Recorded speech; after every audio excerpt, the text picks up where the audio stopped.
आज आम परिसंस्थार गाठनिक उपादान स्ट्रक्चरल कंपोनेंट्स ऑफ इकोसिस्टम ताले इकोसिस्टम बा परिसंस्था क्या कह जाए ना परिसंस्था सौर शक्ति द्वारा परिचालित एक आत्म नियंत्रणक्षम प्राकृतिक संस्था को कह जाए परिसंस्था बुझेगा।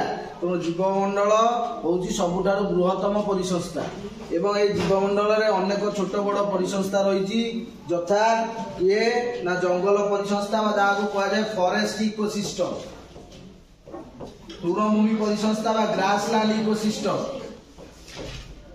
एवं मरुभूमि परिसंस्था डिजर्ट इकोसिस्टम एवं नदी परिसंस्था रिवर इकोसिस्टम। तेणु साधारणतः इकोसिस्टम शब्दर प्रचलन 1935 मसीह एजी टांसले प्रथम इकोसिस्टम शब्दर कौन प्रचलन करथिले बुझेला। ताले एई जो इकोसिस्टम मुख्यतः एई परिसंस्थार गाठनिक उपादान बा स्ट्रक्चरल कंपोनेंट्स ऑफ इकोसिस्टम मुख्यतः इकोसिस्टम 4 गोटी उपादान को नहीं गठित जे कोनोसी परिसंस्था हो ना कहीं से तृणभूमि परिसंस्था हो बा जंगल परिसंस्था हो बा मरुभूमि परिसंस्था हो बा नदी परिसंस्था हो बा मेराइन इकोसिस्टम हो समस्त परिसंस्था मुख्यतः 4टी उपादान को नहीं गठित। गोटे है अजैविक उपादान बा जहाँ को कह जाए अबायोटिक कंपोनेंट कौन कह जाए अबायोटिक बा अजैविक उपादान बायोटिक कंपोनेंट बा निर्जीव पदार्थ बुझेला एवं जैविक उपादान जहाँ को कह जाए बायोटिक कंपोनेंट कौन कह जाए बायोटिक कंपोनेंट बा जैविक उपादान। ये बायोटिक कंपोनेंट क्या नहीं गठित ना गोटे है उत्पादक बा ताकू कह जाए प्रोड्यूसर उत्पादक बा कौन प्रोड्यूसर। द्वितीय है भक्षक बा ताकू कह जाए कंज्यूमर कौन कह जाए कंज्यूमर एवं तृतीय है अपघटक ताकू कह जाए डीकंपोजर कौन कह जाए डीकंपोजर। ताले परिसंस्था मुख्यतः 4 गोटी उपादान को नहीं गठित। परिसंस्थार गाठनिक उपादान किए ना अजैविक उपादान बा अबायोटिक कंपोनेंट साधारणतः अजैविक उपादान गुड़िक निर्जीव पदार्थ आलोक तापमात्रा जल अंगारकाम्ल अम्लजान ये सब होउछन्ती निर्जीव वस्तु बुझेला एवं जैविक उपादान बा बायोटिक कंपोनेंट ए जैविक उपादान मध्य किए ना उत्पादक किए ना सबुज उद्भिद होउछि परिसंस्थार उत्पादक बुझेला कहीं ना सबुज उद्भिद निज खाद्य निजे प्रस्तुत करथाए आलोकसेचन प्रक्रिया रे आमर क्लोरोफिल पिगमेंट उपस्थिति रे उद्भिद निज खाद्य निजे प्रस्तुत करथिबारु उद्भिद को कह जाए उत्पादक बा प्रोड्यूसर बुझेला। जो माने उत्पादक को खाद्य रूपे ग्रहण करथांती से माने को कह जाए भक्षक बा कंज्यूमर कौन कह जाए भक्षक बा कंज्यूमर बुझेला। समस्त प्राणी माने होउछन्ती भक्षक कहीं प्राणी माने निज खाद्य निजे प्रस्तुत करि नहीं खाद्य पाई से माने उद्भिद ऊपर निर्भर करी थांती बुझेला। जे भक्षक 2 प्रकार हैला जे प्राणी माने उद्भिद को खाद्य रूपे ग्रहण करथांती से माने को जाय तृणभोजी प्राणी बा हर्बिवोरस एमान होचନ୍ତି प्राथमिक भक्षक बुझेला एवं जे माने प्राणी माने को खाद्य रूपे ग्रहण करथांती से माने को जाय मांसाशी प्राणी कौन कह जाए मांसाशी प्राणी बुझेला बा कार्निवोरस बुझेला। तेणु समस्त प्रकार तृणभोजी प्राणी होउछन्ती प्राथमिक भक्षक प्रथम उद्भिद को खाद्य रूपे ग्रहण करथिबारु ताकू कह जाए प्राथमिक भक्षक बा प्राइमरी कंज्यूमर बुझेला। तेणु जे प्राथमिक भक्षक को जे खाद्य रूपे ग्रहण कले ताकू कह जाए द्वितीयक भक्षक बुझेला। तेणु समस्त द्वितीयक भक्षक होउछन्ती मांसाशी प्राणी कौन मांसाशी प्राणी एवं एई जो भक्षक मानक मृत्यु पर जे ताकू कौन अपघटन कराई थाए एवं परिवेश रे मिसई देई थाए बा परिवेश रो भारसाम्य और संतुलन बजाय रखी थाए ताकू कह जाए अपघटक। साधारणतः किए ना कवक कौन कवक एवं आमर बीजाणु एमान होउछन्ती कौन अपघटक जो माने कौन करंती ना एई मुक्त उद्भिद आ प्राणी मानकर देह अवशेष को माटी रे मिसई देई थांती फल रे परिवेश रो भारसाम्य रखा होइते बुझेला। जदि अपघटक माने नथांते ताले परिवेश संतुलन बजाय रही पारंता नहीं बुझेला। तेणु एमान होउछन्ती साधारणतः परिसंस्थार कौन ନା ଗାଠନିକ ଉପାଦାନ। ତାହେଲେ ଅଜୈବିକ ଉପାଦାନ କିଏ କିଏ ନା ଅଜୈବିକ ଉପାଦାନ ମଧ୍ୟରେ ଜଳବାୟୁ ଓ ନିୟନ୍ତ୍ରକ କାରକ କିଏ ନା ତାପମାତ୍ରା, ଆର୍ଦ୍ରତା, ଆଲୋକ। ବୁଝିଲା, ଏମାନେ ହଉଛନ୍ତି କଣ ନା ଜଳବାୟୁକୁ ନିୟନ୍ତ୍ରଣ କରୁଥିବା କାରକ। ଏବଂ ଶରୀର ଗଠନ କରୁଥିବା କାରକ ଜୈବିକ ପଦାର୍ଥ କିଏ ପୁଷ୍ଟିସାର, ଶ୍ଵେତସାର ଆଉ ସ୍ନେହସାର। ବୁଝିଲା, ଏବଂ ଜୈବ ଭୌତିକ ରସାୟନ ଚକ୍ରରେ ଭାଗ ନେଇଥିବା ଅଜୈବିକ ପଦାର୍ଥ କିଏ ନା ଜଳ, ଅଙ୍ଗାରକ, ଯବକ୍ଷାରଜାନ, ଗନ୍ଧକ ଆଉ ଫସ୍ଫରସ।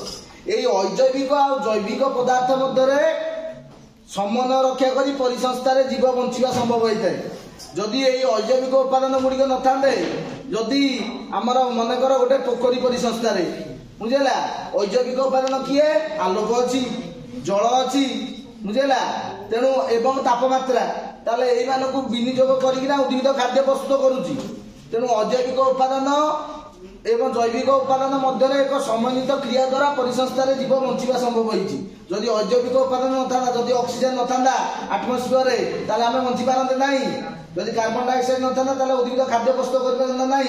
তেণু এই অজৈবিক উপাদান আর জৈবিক উপাদান মধ্যে পারস্পরিক ক্রিয়া দ্বারা পরিসংস্থারে জীব বঞ্চিবা সম্ভব হয়েছে। বুঝলা, তাহলে এମାନେ হচ্ছেন পরিসংস্থার কোন অজৈবিক উপাদান। তাহলে পরিসংস্থার জৈবিক উপাদান কিয়ে না প্রথমে হল উৎপাদক। কিয়ে উৎপাদক। বুঝলা, তেণু উৎপাদক কাহাকে কুহযাଏ না সমস্ত প্রকার সবুজ উদ্ভিদ ଯେଉଁମାନେ କି ଆଲୋକ ଶୋଷଣ ପ୍ରକ୍ରିୟାରେ ସୌରଶକ୍ତିକୁ ରାସାୟନିକ ଶକ୍ତିରେ ବିନିଯୋଗ କରିକିନା ଖାଦ୍ୟ ପ୍ରସ୍ତୁତ କରିଥାନ୍ତି। ମୁଖ୍ୟତଃ ସବୁଜ ଉଦ୍ଭିଦର ପତ୍ରରେ କ୍ଲୋରୋଫିଲ୍ ପିଗମେଣ୍ଟ ଥାଏ ବା ସବୁଜ କଣା ଥାଏ, ଯାହା ସାହାଯ୍ୟରେ ସେ ସୌରଶକ୍ତି ବା ସୋଲାର ଏନର୍ଜିକୁ ରାସାୟନିକ ଶକ୍ତିରେ ରୂପାନ୍ତରିତ କରିଥାଏ ଏବଂ ଖାଦ୍ୟ ରୂପରେ ସଞ୍ଚିତ କରି ରଖିଥାଏ। ତେଣୁ ଉଦ୍ଭିଦ ନିଜ ଖାଦ୍ୟ ନିଜେ ପ୍ରସ୍ତୁତ କରିଥିବାରୁ ସବୁଜ ଉଦ୍ଭିଦକୁ କୁହାଯାଏ ଉତ୍ପାଦକ ବା ପ୍ରଡ୍ୟୁସର। କଣ କୁହାଯାଏ? ଉତ୍ପାଦକ ବା ପ୍ରଡ୍ୟୁସର। କେବଳ ସବୁଜ ଉଦ୍ଭିଦ ନୁହେଁ, କେତେକ ଆମର ଶୈବାଳ ଜାତୀୟ ପ୍ରାଣୀ ଅଛନ୍ତି ଯେଉଁମାନଙ୍କର କ୍ଲୋରୋଫିଲ୍ ପିଗମେଣ୍ଟ ଥାଏ, ସେମାନେ ମଧ୍ୟ ପରିସଂସ୍ଥାରେ ଉତ୍ପାଦକର ଭୂମିକା ଗ୍ରହଣ କରିଥାନ୍ତି। ତେଣୁ ଯେଉଁମାନେ ନିଜ ଖାଦ୍ୟ ନିଜେ ପ୍ରସ୍ତୁତ କରିଥାନ୍ତି ସେମାନଙ୍କୁ କୁହାଯାଏ ଉତ୍ପାଦକ। ଯେଉଁମାନେ ଖାଦ୍ୟ ପାଇଁ ସବୁଜ ଉଦ୍ଭିଦ ଉପରେ ବା ଅନ୍ୟ ଉପରେ ନିର୍ଭର କରିଥାନ୍ତି ସେମାନଙ୍କୁ କୁହାଯାଏ ଭକ୍ଷକ। କଣ କୁହାଯାଏ? ଭକ୍ଷକ। ତାହେଲେ ଏ ଭକ୍ଷକ ସାଧାରଣତଃ ତାକୁ ଆମେ କୁହାଯାଏ କନଜ୍ୟୁମର। କଣ କୁହାଯାଏ? କନଜ୍ୟୁମର। ଏ ଭକ୍ଷକ ବିଭିନ୍ନ ପ୍ରଭାଗରେ ବିଭକ୍ତ କରାଯାଇଛି। ଗୋଟେ ହେଲା କଣ ନା ପ୍ରାଇମେରୀ କନଜ୍ୟୁମର। ଇଏ ହେଲା ଉତ୍ପାଦକ, ହେଲା ସବୁଜ ଉଦ୍ଭିଦ। ସବୁଜ ଉଦ୍ଭିଦ କଣ ହେଲା? ଉତ୍ପାଦକ ବା ପ୍ରଡ୍ୟୁସର। এই উৎপাদকକୁ যে খাদ্য রূপে গ্রহণ কলা, এটা হচ্ছে গোটে ফরেস্ট ইকোসিস্টম। কোন গোটে ফরেস্ট ইকোসিস্টম বা আমার কোন জঙ্গল পরিসংস্থা। তাহলে এই জঙ্গল পরিসংস্থারে সবুজ উদ্ভিদ হচ্ছে উৎপাদক। তাহলে উৎপাদকକୁ যে খাদ্য রূপে গ্রহণ কলা প্রথমে ইয়ে হরিণ। হরিণ হচ্ছে গোটে তৃণভোজী প্রাণী। কোন গোটে তৃণভোজী প্রাণী বা তাকে কুহযাଏ হর্বিভোরস। এবং এই তৃণভোজী প্রাণী হচ্ছে প্রাথমিক ভক্ষক। কোন? প্রাথমিক ভক্ষক। বুঝলা, প্রাথমিক ভক্ষক মানে উদ্ভিদକୁ প্রথমে খাদ্য রূপে গ্রহণ কলা কিয়ে? হরিণ। তেণু হরিণ হচ্ছে প্রাথমিক ভক্ষক এবং হরিণ হচ্ছে গোটে তৃণভোজী প্রাণী। কোন গোটে? তৃণভোজী প্রাণী। হরিণକୁ খাদ্য রূপে গ্রহণ কলা কিয়ে? বাঘ। কিয়ে? বাঘ। এই বাঘ হচ্ছে গোটে কোন মাংসাশী প্রাণী। কি প্রাণী? মাংসাশী প্রাণী। এবং এই মাংসাশী প্রাণী বুঝলা প্রথম মাংসাশী প্রাণী এবং এইটারে বাঘ হচ্ছে শীর্ষ ভক্ষক। ହେଲା, এইটা এটার কেতোটি খাদ্য স্তর দেখ। সবুজ উদ্ভিদ হচ্ছে প্রথম খাদ্য স্তর। খাদ্য স্তর বা তাকে কুহযাଏ ট্রফিক লেভেল। কোন কুহযাଏ? Trophic level. প্রথম খাদ্য স্তরের সবুজ উদ্ভিদ রহিলা। ହେଲା, দ্বিতীয় খাদ্য স্তরের কিয়ে রহিলা? প্রাথমিক ভক্ষক হরিণ। বুঝলা, তৃতীয় খাদ্য স্তরে কিয়ে রহিলা? মাংসাশী প্রাণী বাঘ। মাংসাশী প্রাণী ক্রম 1। তাহলে এই পরিসংস্থারে কেতোটি ট্রফিক লেভেল সমুদায় রহিলা না 3টি ট্রফিক লেভেল। এবং সমস্ত পরিসংস্থারে তৃণভোজী প্রাণী মানে হচ্ছেন প্রাথমিক ভক্ষক।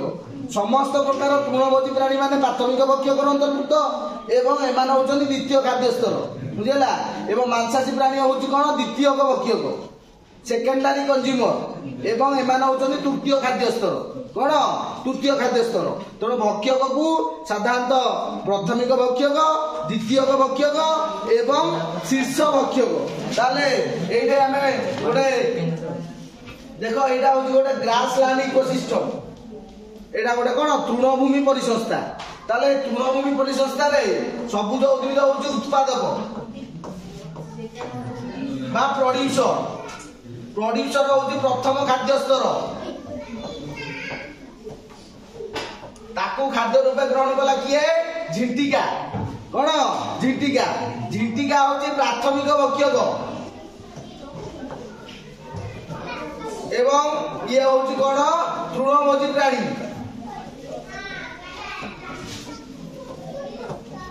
एवं द्वितीय खाद्य स्तर झिंटिका को खाद्य रूपे ग्रहण कला किए ना बेंग होउची गोटे मांसाशी प्राणी एवं आकु कहला प्रथम मांसाशी प्राणी क्रम 1 एवं ये होउची तृतीय खाद्य स्तर केते खाद्य स्तर तृतीय खाद्य स्तर बेंग को खाद्य रूपे ग्रहण कला किए साप होउची गोटे मांसाशी प्राणी एवं ये हला मांसाशी प्राणी क्रम 2 एवं ये होउची चतुर्थ खाद्य स्तर एवं साप को किए खाद्य रूपे ग्रहण कला सागुना बा चिल ये होउची कोन ना ये भी गोटे मांसाशी प्राणी एवं ये होउची शीर्ष भक्षक की भक्षक शीर्ष भक्षक बुझेला एवं ये होउची पंचम खाद्य स्तर ताले एई तृणभूमि परिसंस्था रे सबुज उद्भिद उत्पादक एवं निज खाद्य निजे प्रस्तुत करे प्रथम खाद्य स्तर बा फास्ट ट्रॉपिक लेवल रे सबुज उद्भिद को खाद्य रूपे ग्रहण कला झिंटिका एवं ए मूषा मध्य गोटे बा ए जो ठेकुआ गोटे प्राथमिक भक्षक ये कि गोटे तृणभोजी प्राणी तेणु समस्त प्रकार प्राथमिक भक्षक तृणभोजी प्राणी एवं द्वितीय खाद्य स्तर तृणभोजी प्राणी माने केउ खाद्य स्तर अंतर्भुक्त परीक्षा रे पड़िबो द्वितीय खाद्य स्तर तृणभोजी प्राणी झिंटिका को खाद्य रूपे ग्रहण कला किए बेंग प्रथम झिंटिका को खाइबारु ये हला मांसाशी क्रम 1 बा प्रथम मांसाशी प्राणी हला फास्ट कार्निवोरस एनिमल बुझिला बेंग को खाद्य रूपे ग्रहण कला किए साप होची गोटे मांसाशी प्राणी एवं मांसाशी प्राणी क्रम 2 आकु कुआ जाए कोन ना प्राइमरी कंज्यूमर प्राथमिक भक्षक होची झिंटिका तृणभोजी प्राणी एला सेकेंडरी कंज्यूमर बेंग ताकू द्वितीय हमर भक्षक कुआ जाए मांसाशी क्रम 1 बुझेला एवं तृतीय भक्षक है साप मांसाशी क्रम 2 एवं शीर्ष भक्षक है सागुना बा चिलो आकु आ खाइला को केही नांती तेणु परिसंस्थार गाठनिक उपादान होची अजैविक उपादान एवं जैविक उपादान मध्य उत्पादक भक्षक आ अपघटक किंतु परिसंस्थार क्रियात्मक दिग को कुआ जाए खाद्य श्रृंखला और खाद्य जाली तेणु प्रत्येक परिसंस्था रे प्रत्येक जीव खाद्य पाई परस्पर मध्य निर्भर करथांती एवं खाद्य माध्यम शक्ति सबुज उद्भिद ठारू शीर्ष भक्षक निकट में पहुंची थाए कोटे पहुंची थाए शीर्ष भक्षक निकट में पहुंची थाए तेणु प्रत्येक जीव बंचिबा खाद्य एवं शक्ति आवश्यक करथांती तेणु एई सागुना को आउ केही या ऊपर निर्भर करती नहीं कहीं सागुना ठारे कौन शक्ति कमी जाए 10% नियम अनुसार को अनुसार 10% नियम अनुसार प्रत्येक खाद्य स्तर रु आउ गोटे खाद्य स्तर को शक्ति 10 भाग प्राप्त होता है बाकी शक्ति ताप आकार पुनर्बार वायुमंडल को जाई फेरी जाई थाए बुझेला ताले जदी सबुज उद्भिद स्तर रे 1000 जूल शक्ति उपलब्ध होता है कहीं सूर्य होचनी सकल शक्ति आधार सौर शक्ति रासायनिक शक्ति आलोकसेचन प्रक्रिया विनियोग होना खाद्य प्रस्तुत करे सबुज उद्भिद ताले सबुज उद्भिद पाखे केते शक्ति आसिला 1000 जूल मन कर बुझेला ताले सबुज उद्भिद ठारू जेतेबेले प्राथमिक भक्षक झिंटिका पाखक आसीबो ताले केते शक्ति आसीबो ना 1000 रो 10 भाग केते 100 जूल केते जूल 100 जूल बुझेला झिंटिका को खाद्य रूपे ग्रहण बेंग खाइला बेंग पाखक केते आसीबो ना यार 10 भाग केते जूल 10 जूल बुझेला बेंग को खाद्य रूपे ग्रहण कला साप पाखक केते आसीला यार 10 भाग 1 जूल एवं साप को खाद्य रूपे ग्रहण कला किए ନା ଶାଗୁଣା ୟା ପାଖକୁ କେତେ ଆସିବ ନା 0.1। ତାହେଲେ ଶକ୍ତି କଣ ହଉଛି ଗୋଟିଏ ଖାଦ୍ୟ ସ୍ତରରୁ ଆଉ ଗୋଟେ ଖାଦ୍ୟ ସ୍ତରକୁ ଗତି କଲା बेले कमी कमी जाउची 10% नियम अनुसार जहाँ आरएल लिंडेमैन 1982 मसीह 10% नियम उपस्थापन करथिले। से कहले प्रत्येक खाद्य स्तर रु आ गोटे खाद्य स्तर को खाद्य आ खाद्यक माध्यम रे बा खाद्य श्रृंखला माध्यम रे शक्ति 10 भाग शक्ति उपलब्ध होता है, बाकी शक्ति ताप आकार रे परिवेश को फेरी जाई थाए। ताले एके साकुना पाखरे शीर्ष बक्षक पाखरे शक्ति सबुठारु कम एवं प्राथमिक उत्पादक पाखरे शक्ति सबुठारु अधिक। तेणु सागुणा को आउ किए खाद्य रूपे ग्रहण करी बंचिबा पई आ कोनोसी प्राणी या पर निर्भर करिवे नाही, काहे ना शक्ति लेवल एटे कोन कमी जाई थाए। तेणु आमे गोटे मांसाशी प्राणी गोटे मटन खाइले जेतिकी शक्ति पाइबा गोटे साग खाइले ताठारु यथेष्ट अधिक शक्ति पाइबा। कोन ना ना तृण कोन छेली गोटे तृणभोजी प्राणी हैला। तेणु छेली पाखକୁ ଯିବ 10,000 ର 10 100 ଜୁଲ छेली मटन मांस खाइब मनीष मनीष पाखକୁ आइला केते ना 100 ର 10% 10 जूल। ताले आमे मटन खाइबा 10 जूल शक्ति पाइबा, किंतु डायरेक्ट साग खाइले केते शक्ति पाइबा ना 1000 जूल शक्ति पाइबा। तेणु साधारणतः उद्भिदजात पदार्थ गुड़िक खाइले आमे अधिक शक्ति पाइबा दान दान कोन प्राणीजात पदार्थ। कहीं ना शक्ति लेवल स्तर गोटे खाद्य स्तर आ गोटे खाद्य स्तर को एनर्जी लेवल कमी कमी जाई थाए। तेणु गोटे परिसंस्था रे बुझेला गोटे खाद्य साधारणतः केतोटी खाद्य स्तर रहिबो मैक्सिमम 5 केतोटी 5टी खाद्य स्तर रहिबो। पंचम खाद्य स्तर रे किए रहिला शीर्ष बक्षक आकु आ खाइया को केही ना बुझेला। ये होची कोन खाद्य स्तर परिसंस्थार खाद्य स्तर। तेणु एमाने होचंती भक्षक माने कोन करंती ना तृणभोजी प्राणी को खाद्य रूपे ग्रहण करती। तेणु प्रथम जी खाइला प्राथमिक भक्षक एटे झिंटिका होची प्राथमिक भक्षक बुझेला एवं ठेकुआ होची प्राथमिक भक्षक मूषा होची प्राथमिक भक्षक हरिण होची प्राथमिक भक्षक हाथी होची प्राथमिक भक्षक। ताकू खाद्य रूपे ग्रहण करना बेंग होची द्वितीय भक्षक बुझेला साप होची तृतीय भक्षक एवं चिल होची कोन शीर्ष भक्षक बुझेला। तेणु भक्षक को विभिन्न श्रेणी विभक्त करा जायछि। तेणु एई परिसंस्था रे एई जो भक्षक मानकर मृत्यु पर बुझला से किए खाद्य रूपे ग्रहण करे अपघटक बा डिकम्पोजर एवं से कौन कर डिकम्पोजर कौन करती ना परिसंस्थार जो भारसाम्य रक्षा करिवारे एई अपघटक मानकर भूमिका रही। कहीं ये मुक्त प्राणी उद्भिद मान शरीर अपघटन कराई पुनर्बार परिवेश को फेरई दे खाती, जहाँ फल परिवेश कौन पोषकर प्रवाह सर्वदा चक्राकार गति कौन गति करी थाए, जो कि अपघटक मानकर भूमिका रही। अपघटक किए ना अपघटक हूँ बीजाणु बैक्टेरिया कवक आदि प्राणी परीक्षा पड़ी एम केउटी गोटे अपघटक नुहे दे कौन ना शैवाल बीजाणु कवक आदि प्राणी बुझला। शैवाल गोटे अपघटक नुहे, शैवाल हूँ गोटे कौन भाई उत्पादक कौन गोटे कहीं शैवाल निज खाद्य निजे प्रस्तुत करे कहीं तार क्लोरोफिल पिगमेंट थाए आलजीर कौन थाए क्लोरोफिल पिगमेंट थाए, किंतु बीजाणु कवक आदि प्राणी एम होती गोटे गोटे कौन अपघटक जो मैंने कि परिवेश मुक्त प्राणी उद्भिद मानकर शरीर अपघटन कराई पुनर्बार परिवेश को कौन करती पोषक द्रव्य को फेरई दे था, जहाँ फल परिवेश पोषकर प्रवाह सर्वदा चक्राकार बुझेला। जबकारजान चक्र nitrogen cycle carbon cycle oxygen cycle है जो जबकारजान 78% गैसीय अवस्था पुनर्बार जबकारजान चक्र माध्यम कौन मृत्तिका को आसी थाए पुनर्बार वायुमंडल को फेरी जाए कौन ना यही बीजाणु अपघटक मान जरिया। तेणु परिवेश पोषकर प्रवाह चक्राकार, किंतु परिवेश शक्तिर प्रवाह एक तरफा शक्ति गोटे खाद्य स्तर आउ गोटे स्तर को सिंगल डायरेक्शन में गति करता है। शक्ति पुनर्बार पछकु फेरी पारे नाही। तापगति विज्ञान दुईटी नियम। प्रथम नियम शक्तिर सृष्टि नाही कि विनाश नाही। द्वितीय नियम शक्ति केवल गोटे रूप आउ गोटे रूप को रूपांतरित होइते बुझिला। शक्ति पछकु फेरी पारे नाही। तेणु परिसंस्थार शक्तिर प्रवाह होची कोन एक तरफा, किंतु परिसंस्थार पोषकर प्रवाह होची कोन चक्राकार।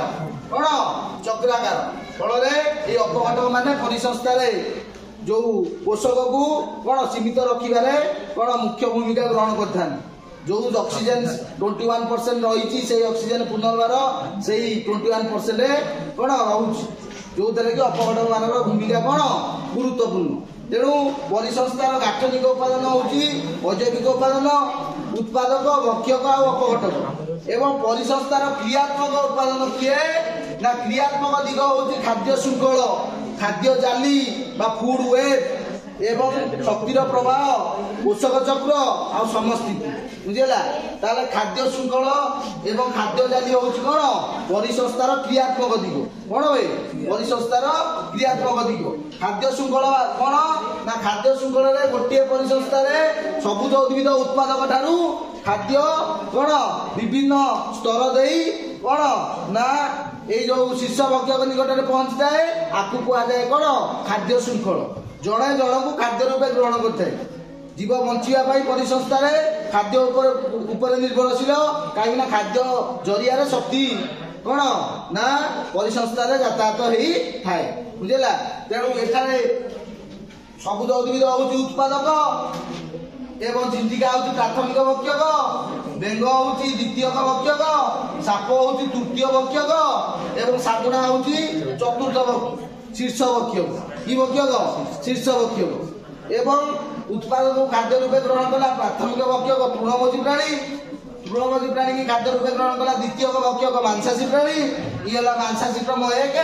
बेग को साप खाद्य रूपे ग्रहण कला तृतीय भक्षक मांसाशी प्राणी क्रम 2 एवं साप को खाद्य रूपे ग्रहण कला किए चिल बा सागुणा शीर्ष भक्षक। तेणु गोटे खाद्य श्रृंखल केतोटी खाद्य स्तर ना प्रथम खाद्य स्तर, द्वितीय खाद्य स्तर, तृतीय खाद्य स्तर, चतुर्थ खाद्य स्तर, पंचम खाद्य स्तर। सर्वाधिक 5टी खाद्य स्तर रहिबो। केतोटी खाद्य स्तर परीक्षार पड़िबो गोटे परिसंस्थार केतोटी खाद्य स्तर रहिबो 5टी खाद्य स्तर बुझेला। सर्वनिम्न 3टी खाद्य स्तर। एटा होछि गोटे तृणभूमि परिसंस्था कोन गोटे एवं एटा होछि गोटे फूड चेन कोन गोटे फूड चेन बुझेला। जणे जण को खाद्य रूपे ग्रहण करी थाए।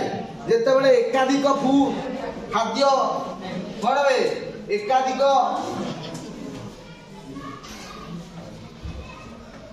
अनेक गुड़े खाद्य श्रृंखल मिसिकिना गोटे खाद्य जाली गठन करता कौन गठन करता खाद्य जाली बुझेला। जो द्वारा कि कौन ना शीर्ष भक्षक होची सागुणा। सागुणा सीधा सड़क हरिण को खाई पार, सिंह को भी खाई पार एवं कौन ना मूषा को खाई पार, साप को भी खाई पार बुझेला। जो द्वारा कि शीर्ष भक्षक किए सागुणा बुझेला। जेते बेले एतरे उत्पादक ये हला तृणभोजी प्राणी हरिण, मांसाशी क्रम 1 सिंह हैला।